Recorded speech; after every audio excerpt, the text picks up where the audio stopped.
उपमुख्यमंत्री एकनाथ शिंदेंचा काल रात्री दिल्ली दौरा, अमित शहा आणि अजित डोवाल यांच्याशी केली चर्चा। वरिष्ठ सूत्रांची न्यूज 18 लोकमतला माहिती।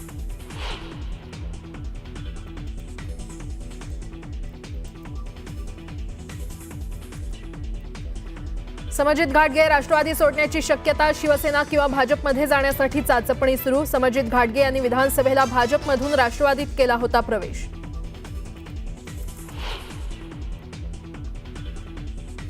विधानसभा कामकाज सल्लागार समितीची आज महत्त्वपूर्ण बैठक, पावसाळी अधिवेशनाचा कार्यकाळ ठरवण्यासंदर्भात निर्णय घेणार। विधानसभा अध्यक्षांसह मुख्यमंत्री आणि दोन्ही उपमुख्यमंत्री राहणार उपस्थित।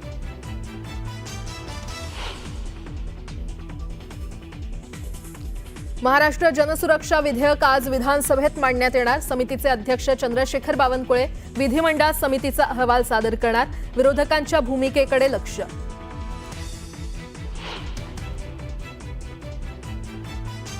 मुंबईतील सिंदूर पुलाचं मुख्यमंत्र्यांच्या हस्ते लोकार्पण। कर्नाक पूल आता सिंदूर पूल नावानं ओळखला जाणार। पुलामुळे मुंबईकरांचा प्रवास होणार अधिक वेगवान।